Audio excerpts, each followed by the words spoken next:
بسم اللہ الرحمن الرحیم۔ ناظرین، آج کی ویڈیو میں ہم تذکرہ کریں گے کہ فلسطین کے مسلمانوں اور اسرائیل کے یہودیوں کی درینہ لڑائی کی وجوہات کیا ہیں، بیت المقدس کی تاریخ کیا ہے، یہودی مسجد اقصی پر کیوں قابض ہونا چاہتے ہیں، اور مسجد اقصی کو لے کر فلسطین اور اسرائیل کے درمیان کیا کیا تنازعات ہیں، یہودیوں کے اکٹھا ہونے کی کیا وجہ ہے، کیا اصل میں ان کا مقصد جنگ ہے، اور اس پیشن گوئی کے بارے میں بات کریں گے جو رسول اللہ صلی اللہ علیہ وآلہ وسلم نے کی تھی اور آج وہ پوری ہونے کے بالکل قریب ہے۔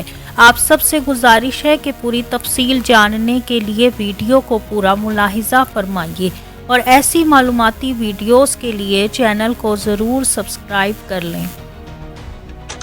ناظرین، ہم اپنی اس ویڈیو میں دیکھیں گے کہ یہودیوں کے مسلمانوں سے لڑائی کی اصل وجہ کیا ہے اور مسلمانوں کی لڑائی یہودیوں سے ہوگی۔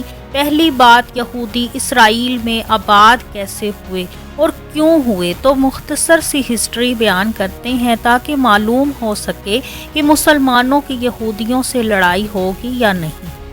بنی اسرائیل کو جب بخت نصر نے نکالا تو وہ دریائے دجلہ و فرات کے کنارے آ کر آباد ہو گئے۔ بنی اسرائیل کی کل آبادی 60-70 ہزار تھی، جن میں سے کچھ کو قتل کر ڈالا اور کچھ دریا کے کنارے پر رہنے لگے۔ جیسا کہ ہم جانتے ہیں کہ فلسطین انبیاء کی سرزمین بھی کہلاتی ہے کیونکہ یہاں پر بہت سے انبیاء تشریف لائے۔ اللہ تعالیٰ قرآن میں فرماتے ہیں کہ تمہارے پاس انبیاء آتے رہے اور تم ان کو قتل کر دیتے، کسی کو آرے سے چروا ڈالتے۔ ان میں سے ایک پیغمبر بنی اسرائیل کی طرف آئے جن کا نام یسع تھا، جنہوں نے کہا کہ اے قوم بنی اسرائیل، تم واپس یروشلم چلے جاؤ گے تو تمہارے درمیان اللہ تعالیٰ ایک ایسا مسیحا پیدا فرمائے گا جو حضرت سلیمان علیہ السلام کے تخت پر بیٹھ کر دوبارہ ایک عالمی حکومت قائم کرے گا۔ پھر قوم بنی اسرائیل نے ان پیغمبر یسع کو بھی آرے سے چیر ڈالا۔ کچھ عرصے بعد سارس اعظم نے بابل نینوا پر حملہ کیا اور یہودیوں سے کہا کہ تم واپس اپنے وطن چلے جاؤ۔ جب یہ لوگ واپس اپنے وطن گئے تو اللہ تعالیٰ نے وہاں پر حضرت عیسیٰ علیہ السلام کو مبعوث فرمایا۔ آپ علیہ السلام بغیر باپ کے پیدا ہوئے اور پنگوڑے میں ہی کلام کیا اور کہا کہ میں اللہ کا نبی ہوں، مگر یہودیوں نے سے ماننے سے انکار کیا۔ پھر اللہ تعالیٰ نے آپ علیہ السلام کو معجزات عطا فرمائے۔ مادر ذات نابینا کی آنکھوں پر ہاتھ پھیرتے تو وہ دیکھنے لگ جاتا، کوڑی کو ٹھیک کر دیتے، مردے کے پاس کھڑے ہو کر کہتے قم بإذن اللہ تو مردہ زندہ ہو جاتا۔ ایسی چیزوں کے باوجود یہودیوں نے آپ کو نہ مانا اور جب حضرت عیسیٰ علیہ السلام نے سود کے خلاف لڑائی کی تو یہودیوں نے کہا کہ یہ پیغمبر تو ہمارے کاموں کے خلاف ہے، اور یہودی رومن گورنر کے پاس گئے اور اسے کہا کہ آپ علیہ السلام کو صلیب پر چڑھا دیا جائے، جس سے یہ بھی ثابت ہو جائے گا کہ یہ وہ مسیحا نہیں ہے جو تخت پر بیٹھ کر عالمی حکومت قائم کرے گا، کہ صلیب پر کبھی بھی ذلت آمیز موت نہیں ہوتی۔ اللہ تعالیٰ کبھی بھی اپنے پیغمبر کو صلیب پر موت نہیں دے گا، جیسا کہ قرآن میں بیان ہوا ہے کہ نہ وہ قتل ہوا نہ صلیب ہوا، ہم نے اسے شبے میں ڈال دیا۔ 500 سال تک عیسائی اور یہودی یہ سمجھتے رہے کہ حضرت عیسیٰ علیہ السلام کو صلیب دی جا چکی ہے اور عیسائی یہودیوں سے بدلہ لیتے رہے، لیکن جب رسول اللہ صلی اللہ علیہ وآلہ وسلم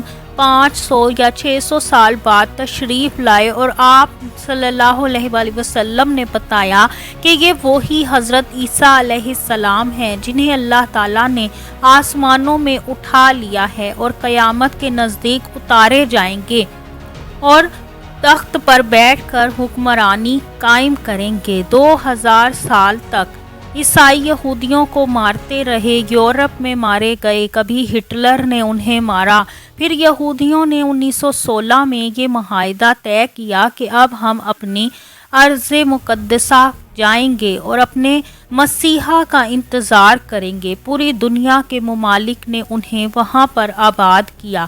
پہلا قافلہ 60 لوگوں کا تھا۔ آہستہ آہستہ آبادی بڑھی تو 1948 میں انہوں نے اسرائیل بنا لیا۔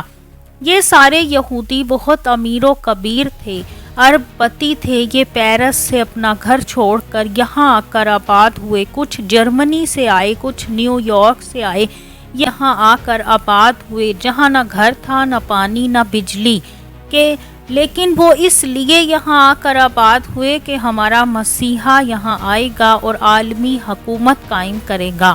انہوں نے ایک نقشہ ترتیب دیا کہ ایک نیلی پٹی ایک دریا کی طرف جو دریائے نیل کو ظاہر کرتی ہے اور دوسری نیلی پٹی دریائے فرات کو ظاہر کرتی ہے، اور اس کے درمیانی علاقہ یہاں پر ان کا مسیحا تخت پر بیٹھ کر عالمی حکومت قائم کرے گا۔ انہوں نے یہ نقشہ پیش کیا۔ یہ صرف یہاں مسلمانوں سے لڑنے کے لیے آئے ہوئے ہیں اور ان کا مقصد دوسرا کوئی بھی نہیں، کیونکہ اسرائیل میں نہ کوئی انڈسٹری ہے، نہ کوئی خزانہ ہے اور نہ ہی کوئی آسائشیں ہیں۔ ان کا مقصد صرف اور صرف لڑنا ہے اور اپنی حکومت قائم کرنا ہے۔ رسول اللہ صلی اللہ علیہ وآلہ وسلم نے فرمایا، جس دن بیت المقدس سینٹرل اسٹیٹ یعنی مرکزی حکومت بنے گا، اس دن مدینہ ویران ہو جائے گا، اور جب مدینہ ویران ہوگا تو اس کے بعد بڑی جنگ کا آغاز ہوگا اور آخر میں مسلمان قسطنطنیہ کو فتح کریں گے۔ ایران، عراق سب یہودیوں کے قبضے میں چلا جائے گا اور آخر میں امام مہدی کے سربراہی میں مسلمان سب علاقے فتح کر لیں گے۔ اور آپ صلی اللہ علیہ وآلہ وسلم نے فرمایا، آخر میں جب یہ قسطنطنیہ فتح کر لیں گے تو نکارہ بجے گا کہ دجال اپنی زنجیریں توڑ کر باہر آ گیا ہے۔ ناظرین، آج جو صورتحال ہے، یہودی 3 سال سے یہ اندازہ لگا رہے تھے کہ 2022، 23 اور 24 اہم ترین سال ہیں۔ ان سالوں میں ہم نے اس تخت کی راہ ہموار کرنی ہے جس تخت پر ہمارا مسیحا آ کر بیٹھے گا اور عالمی حکومت قائم کر لے گا۔ اس لیے انہوں نے مصر کی حکومت کو تباہ و برباد کر دیا، امریکہ اور فرانس کی مدد سے لبنانی حکومت کو برباد کیا، صدام کی حکومت کو ختم کر دیا، باقی کچھ اسلامی ممالک کو منا لیا، اور کچھ اسلامی ممالک یہ کہنے لگے کہ ہم اسرائیل کو مان بھی لیں تو کوئی فرق نہیں پڑتا، لیکن ان کو اندازہ نہیں ہے کہ ایک اسلامی حکومت بن گئی ہے جو رسول اللہ صلی اللہ علیہ وآلہ وسلم کی احادیث کے مطابق ہے، اور وہ خراسان افغانستان کے علاقے میں ہے۔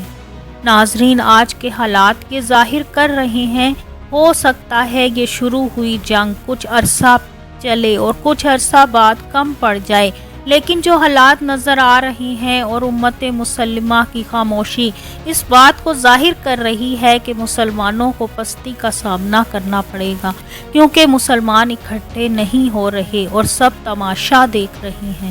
اللہ تعالیٰ سے دعا ہے کہ حماس کے مسلمانوں کو اسرائیل پر نصرت حاصل ہو اور اللہ ان کی حفاظت فرمائے، آمین۔